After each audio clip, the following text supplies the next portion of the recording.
Our next speaker, Vitalik Buterin, is a co-founder and inventor of Ethereum and helps to lead the Ethereum Foundation.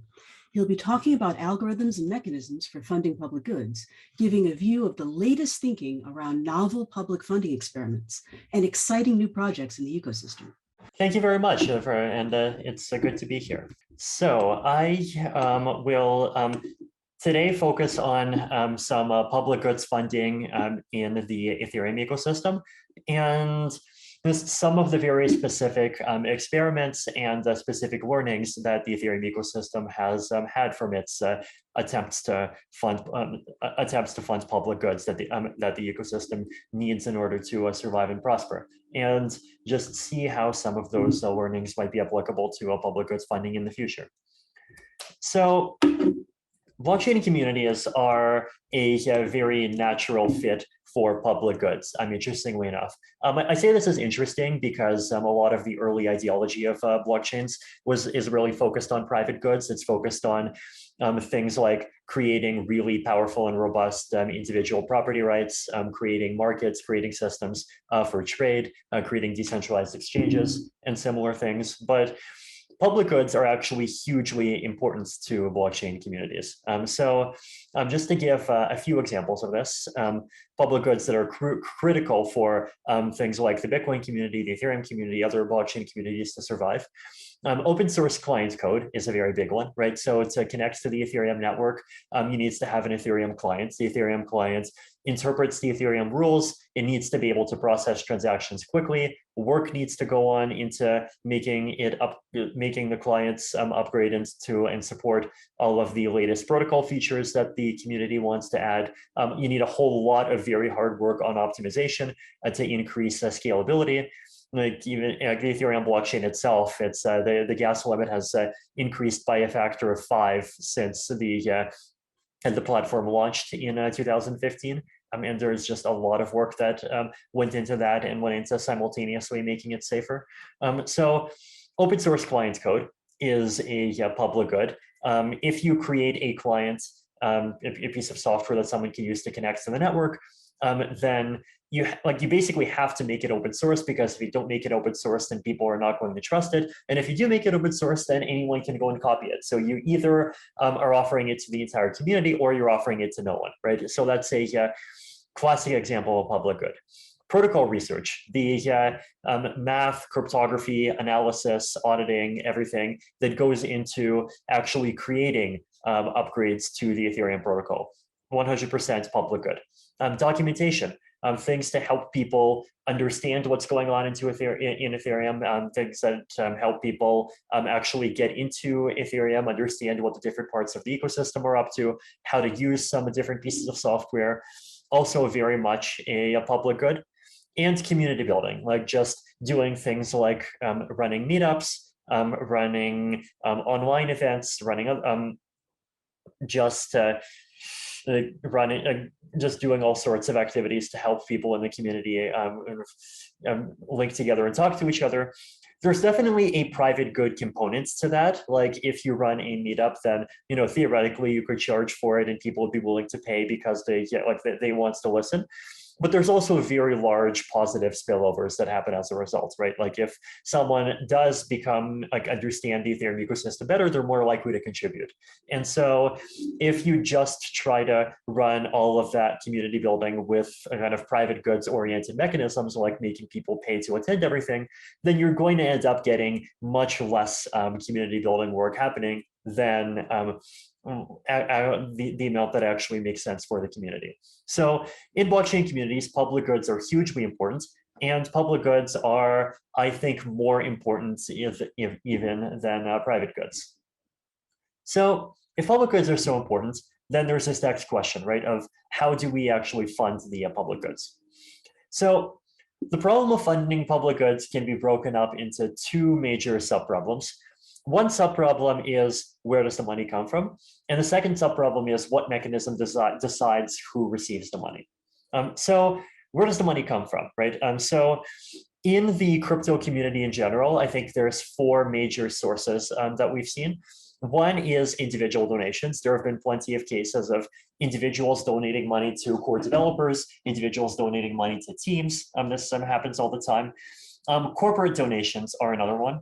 So this could happen through corporations giving donations of money directly, or it could also happen through corporations hiring employees to work on public good projects. So for example, in the Bitcoin community, Blockstream hires Bitcoin core devs. In the Ethereum community, Consensus, for example, has hired a lot of people that end up doing core development work on Ethereum. So this also happens a lot. And corporate donations are definitely more scalable than individual donations because like with individual donations, you have this property, right? That like every dollar donated to public goods is a dollar that's sacrificed by one individual person. And so either you need that one individual person to be very, very altruistic, or you need them to benefit personally by more than $1 from the from that public good. So the public good just has to be such an amazing big deal that it's in that one person's interest to support it. With corporate donations, like you get leverage, right? Because the corporation is not one person's money. The corporation is a lot of people's money. The individual decision makers, like it's not like they personally lose $10,000 if they give $10,000 to some to some public good project. The corporation even benefits from social status in some way. So it's a step up, but still not sufficient. And also, if you rely on corporate donations, then one of the big negative externalities you end up receiving is you often end up getting a lot of centralized control over the public goods, which is something we want to avoid. One-time pre-mines and one-time pre-sales. So Ethereum is a good example of this. Basically, the initial issuance of Ethereum, 11.9 million of those coins were pre-mined. So they were given to the people that did a lot of the initial work in making Ethereum possible, and also went into the Ethereum Foundation, which is still using them to fund ongoing expenses today. And then finally, ongoing issuance and redirected fees. So like Zcash, right? Zcash has ongoing issuance, which gets sent currently to the Zcash Foundation and the Electric Coin Company. And that process is continually iterated through like basically the same off-chain governance that decides protocol upgrades. So these are the four sources right now, right? And I think they have their different strengths and weaknesses. Individual donations are like nice, but they're also insufficient. Corporate donations are somewhat more sufficient, but still not quite. And if you rely on them too much, you get centralized control. One-time pre-mines and pre-sales are nice in that you get an amount of money that's just directly dedicated to creating the public goods, but it's only one time. And ongoing issuance, the problem with ongoing issuance is that you're basically like giving money into a permanent thing, and like that permanent thing, like you have to think really hard about how it's governed, and you have to think really hard to make sure that it's actually being governed well, and deal with the risk of that governance being captured. So public goods funding needs to be long-term and systematic, right? Public goods are a very big and systematic problem. They are a long-term problem. Therefore, they need a long-term and systematic solution. So this means that we need funding to come from not just individuals and also not just companies, because companies too can disappear, but from applications and or protocols. So that is the first kind of part of the question, right? And when I say applications and or protocols, like there's many possibilities. It doesn't need to be the Ethereum protocol itself. Like it could be layer 2 protocols, right? Like Optimism, for example, is doing retroactive funding rounds for the Ethereum ecosystem. Like the Uniswap DAO has funded quite a few Ethereum-wide public goods. So there's a lot of potential funding sources and I think at the kind of application and layer 2 protocol layer, there's opportunity to be flexible that does not exist at layer 1. What mechanism decides the recipients? So one is a centralized small committee. So basically like the Ethereum Foundation Grants Committee. Another possibility is quadratic funding. So Gitcoin has been doing some quadratic funding recently. And then possibly there could be other mechanisms as well, right? So this is the question of, given a pool of money, how does that pool of money actually get distributed? So Moloch DAO was this interesting experiment that's been happening in Ethereum land for the last, I think, at least 3 years now.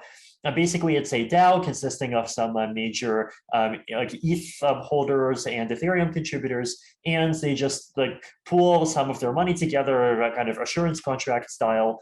So it's this kind of collective individual donation, and then they basically have a DAO, and that DAO votes on where the funding ends up actually going.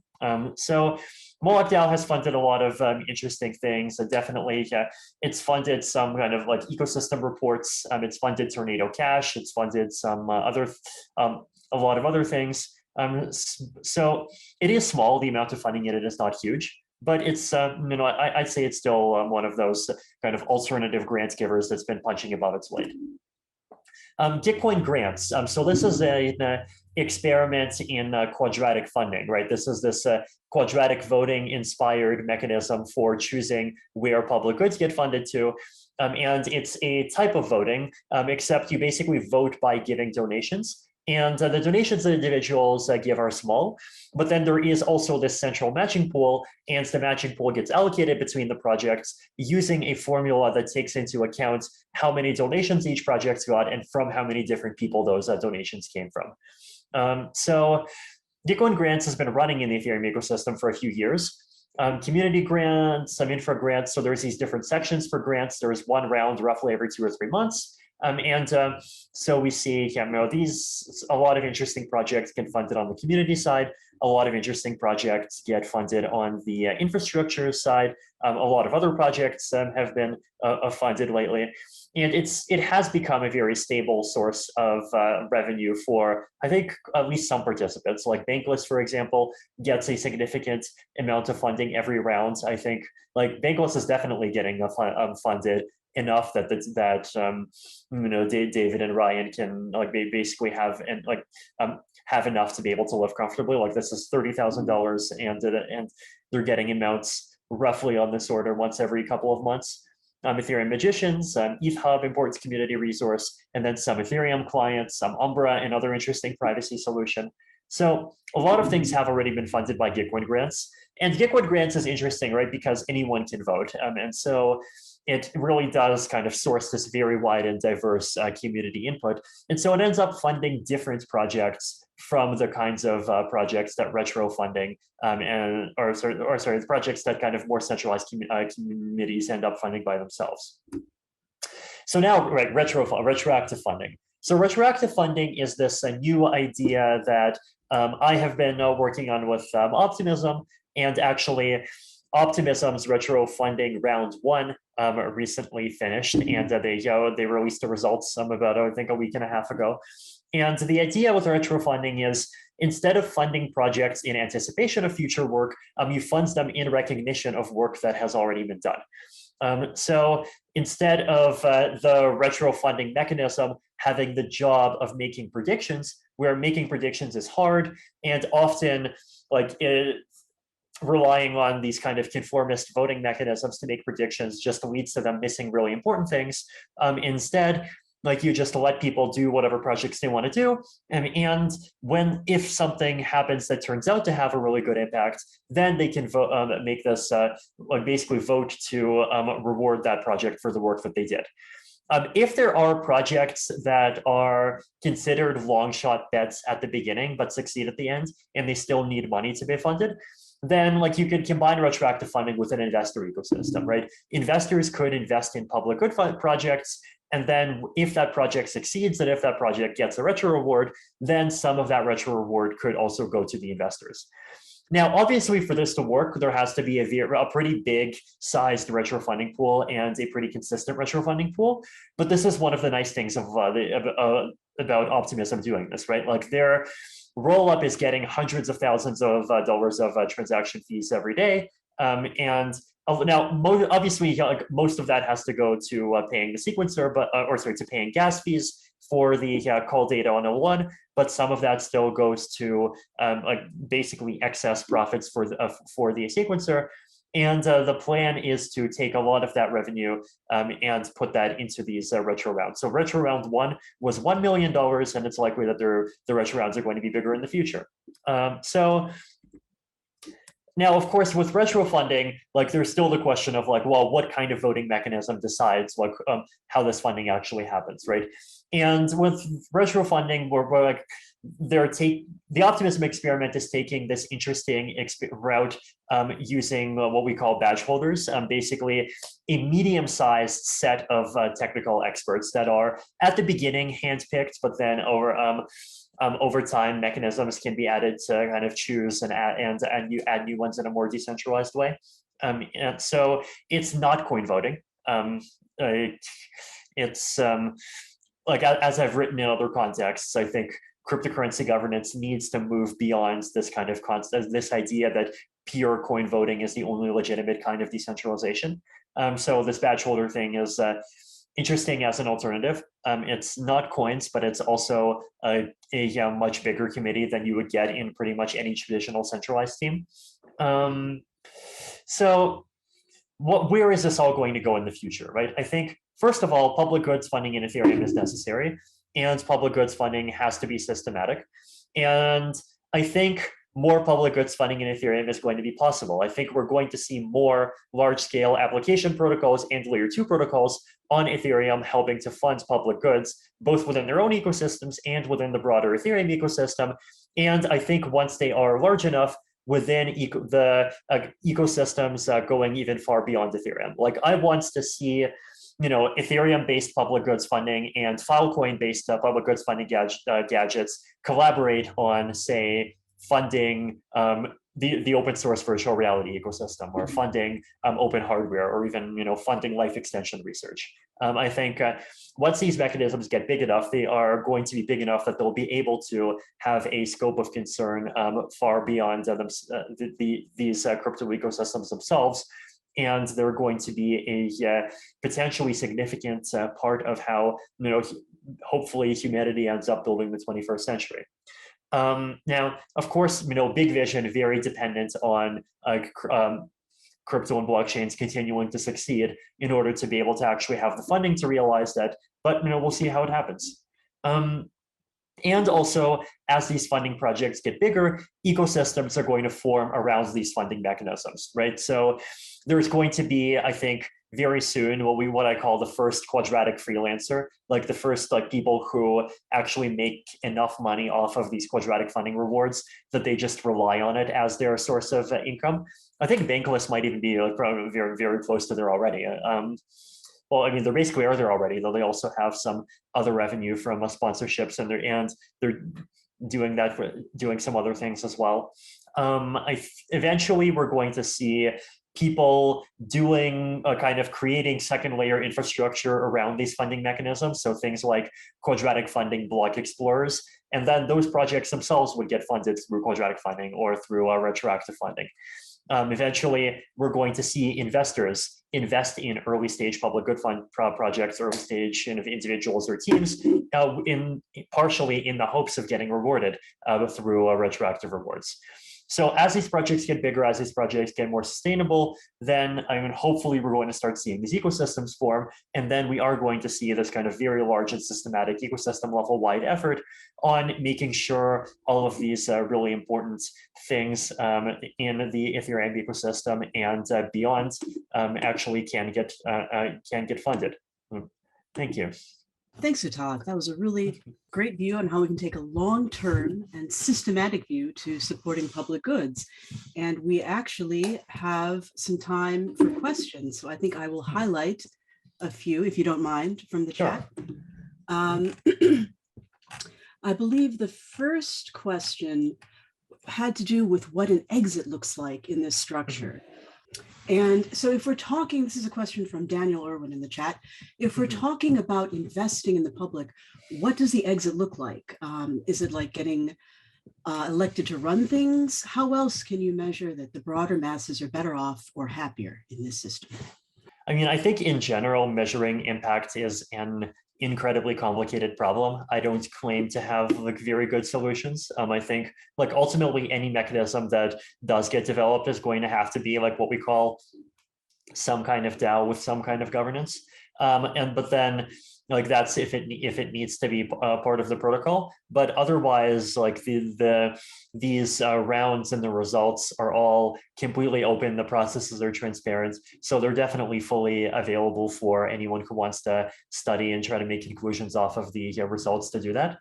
Um, and so like I don't think that there is like one correct way to measure. I just think that the only thing that we do need is just like a larger ecosystem of people analyzing and as discussing what's going on and trying to make conclusions about how to improve these mechanisms more going forward into the future.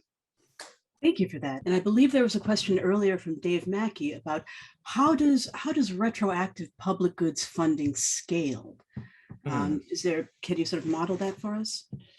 Sure. So I think like the main scaling problems with all of these mechanisms are like one of them is just where to get more money for them, right? Like how do we actually get into a future where instead of these rounds being $1 million, they're $100 million? And so, we can seriously talk about like big parts of entire communities getting their money from them. I think to get like the most realistic route to get to that point, I personally think is these applications and layer 2 protocols that I'm talking about, like really succeeding and actually getting an amount of revenue that can pay for those things. I think it's happening already, right? Like if you just look at Ethereum itself, like the amount of fees that it's getting are on the order of like $80 million a day right now. And so as the Ethereum ecosystem in particular moves to layer 2 in order to scale and have lower transaction fees, like the layer 2 protocols, I think at some points are going to start getting levels of fees that are of similar orders of magnitude to that. And so when that happens, and when I think like other blockchains like an Filecoin succeeds, I think it's going to have a large amount of fees collected as well. So if those protocol fees can go into these decentralized public goods funding gadgets, then like that's already a it's an improvement. I mean, I think that can get us to the next level. The second scaling problem is the scaling problem of governance. I think with quadratic funding, it's easier because like the whole mechanism, it's just very democratic. And so the more money there is, the more people care and the more voters you have. With retro funding, with the current badge holder system, there is this, there's a little bit more challenges because the way the badge holder system is currently structured is that it expects every badge holder to have an opinion about every project. I mean, I think even after round 1, we already recognize that that's completely unsustainable. And so how that evolves in the future, like would there be some kind of 2-level system? Would badge holders have to delegate their badges to kind of specialists in particular categories? Would something else happen? Like that's a discussion that I think would have to happen like specifically within the optimism retro funding community. So I mean, these things are in general early stage experiments, and we'll do them, and as they grow, like we'll see challenges and we'll learn how to adapt to challenges.